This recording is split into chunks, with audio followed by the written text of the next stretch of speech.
season finale of HBO's True Blood. It was called Save Yourself. And we're going to do a review of some of the top moments of last night's episode. So if you haven't seen the show, you might want to avoid this because it's spoilers. If you missed the show, you can head over to our website at celebdirtylaundry.com and read our full and detailed recap before you head over here. So last night we knew that a lot of the characters were in sticky situations, one that could have easily resulted in a vampire explosion, a fairy explosion, a shapeshifter explosion, or a plain old boring human explosion. Regardless, we knew there was going to be blood. The first great scene of last night was with Russell, of course. Russell, on the previous week, Russell drained the Elder Fairy, and now he can see the fairy hideout. So he convinced the rest of the fairies that they would fight Russell. So they're beaming tons of fairy light at him, trying to get rid of him. Now, Russell isn't your run-of-the-mill villain, so I was betting on the fact that they wouldn't stake him quite so soon. You know, they put a lot of effort into his comeback, and depending on whether he got a huge fill of fairy blood, I thought maybe they could have saved him. But anyways, the fairies are pushing out their light at him, and they're trying to kill Russell. And Russell's mocking them, and he's laughing at them, and he says to them, "Is that the best you can do?" He walks towards the fairies, and I kind of thought at that point that the fairies, they just might be goners. But, you know, Eric jumps in at the last moment, and he grabs Russell by the neck. He twists his head off. Pop, there's blood everywhere. And that's the end of Russell Edington, the Vampire King of Mississippi. Now poor Steve, he's watching in the background, and he sees his boyfriend killed, and he runs away sobbing because he's so upset about it. Fun scene from last night's episode. Lafayette is making drinks for Arlene and Holly, and Holly tells him the drink is amazing, and Arlene tells him it's like candy. And Lafayette and Holly and Arlene, and they're dancing and they're drinking, and Andy walks in, and he's got his fairy, the one he made pregnant, behind him. And he tells her to sit down because he's got to tell Holly that this fairy's pregnant with his child. So he goes over to Holly, and he kind of breaks the news to her. And as he's talking to her, Morella, the pregnant fairy, starts to scream, and she tells Andy her light has broken. So Holly ends up being the midwife there, and she delivers Morella's first child, which is a girl. And she warns Andy that he better be good to the girl. Meanwhile, Morella starts screaming again, and Holly tells everybody, wait, this isn't over. So as Morella does contortions, she pops out another baby girl. Holly takes the girl over to the table where the first baby is, and wow, we find out that wasn't the second child, that was actually the fourth girl that Morella had. So Morella gets off the table because she's finished now. She's popped out 4 daughters, and she tells Andy, okay, now you're a daddy, and it's your job to take care of these 4 kids. And so Andy's going to be a father to 4 daughters. So it'll be interesting to see how that plays out next season. Steve go down to the Vampire Authority headquarters, and he goes in the basement, and he tells everybody that he wants to get Emma because he wants to take his puppy for a walk. When he gets upstairs, the receptionist tells him that the Vampire Authority headquarters is on lockdown because there's been a breach. But Steve tells him he just wants to take Emma for a walk. Rosalind walks over, and she tells Steve that the American Vampire League wants him to make a video to do damage control because the video of Steve and Russell killing 22 fraternity members has been released to people.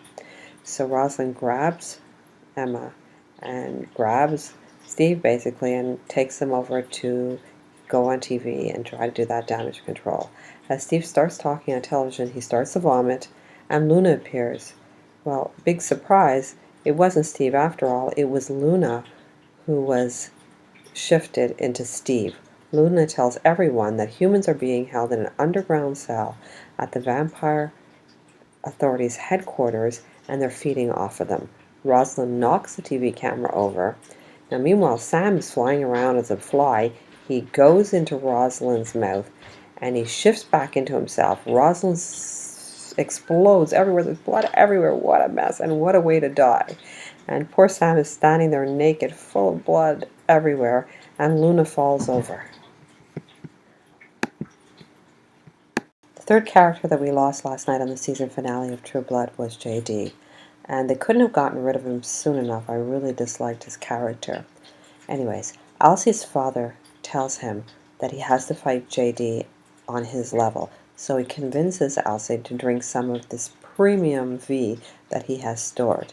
So Alcide and his father head into the woods and they find JD, and Alcide tells JD that it's enough, this has to stop now. And Alcide and JD start fighting, and Alcide is beating the crap out of JD. The other members of the pack try to jump in, and Alcide's father stops them. Emma's grandmother comes in to the mess with a bow and arrow and tells everyone that the fight is between Alcide and JD. Alcide breaks JD's neck. He tells the pack that they are wolves and this stops now. They don't prey on the weak. He tells them this is how they will live in this pack, and he tells anyone who's not happy about it that they can just leave. They have 24 hours to get lost. Bill decides to tell Salome that she's the chosen one by Lilith. She's the prophet. Salome is so excited about this, so she goes to get the vial of Lilith's blood because she's going to drink the whole thing down. Bill tells Salome, you better be careful, you don't know what will happen if you drink all Lilith's blood. Salome takes the blood and drinks the whole vial down, and she tells Bill she can do it because she's stronger. All of a sudden, Salome is vomiting on the floor, and Bill tells her she is so conceited and arrogant she did not smell the blood, and Bill actually put silver in there, and he put lots of silver. Salome cannot believe that he put silver in the mother's blood. Bill laughs and shows her another vial, and tells Salome that he would never desecrate the Holy Grail. Salome tells Bill Lilith chose wisely. Bill takes out a stake, and he stakes Salome, and now we have the fourth death of the evening. Jason, Nora, and Sookie head over to the Vampire Authority headquarters because Eric has convinced Sookie that she's the only one who can save Bill at this point. When they get into the headquarters, Jason shoots the receptionist when the door is open and starts shooting everything in sight. There's blood everywhere. Tara comes down to the cells and she sees Pam. And Pam asks her, what are you doing there? Pam tells her she's there to save her. Meanwhile, Jason is still shooting everything.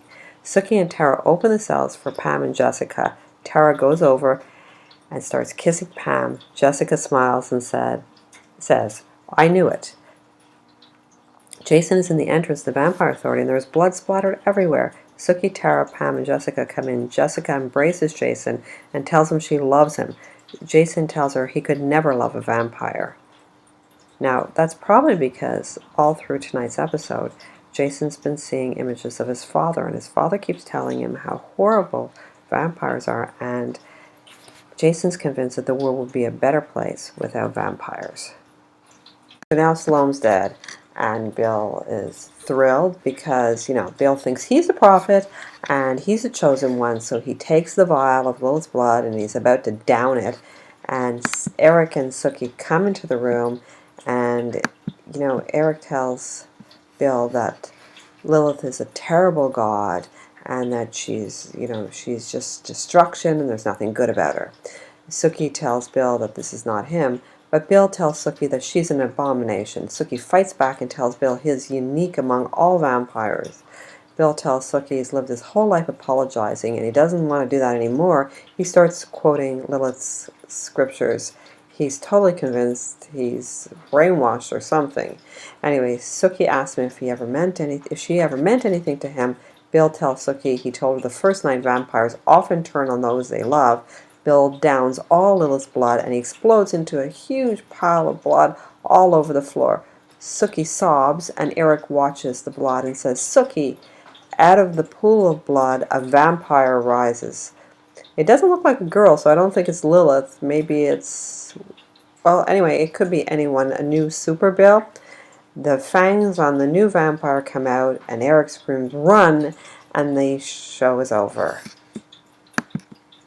To conclude, there were 4 deaths on the season finale of True Blood, Season 5. 3 vampires and 1 werewolf. We lost Russell, Salome, and Rosalind, and we lost JD. Now my question is, will Russell stay dead? He's such a great character. It's hard to believe that they won't try to bring him back. Is it the end for the Vampire Authority? A lot of the members were killed off. They never covered anything about Warlow last night. Where was Warlow, the ancient vampire that Sookie was promised to? Will Jason be the new vampire-hating Jason next season? Will Jason and Sookie's parents play a bigger part next season? What will happen to Luna? Will there be any lasting effects from her changing to Steve? Where is Steve Newland? Who is the new vampire who rose from the blood, and what happened to Bill? What did you think of Season 5 finale of True Blood? Head over to Celeb Dirty Laundry and let us know what you thought. See you next season.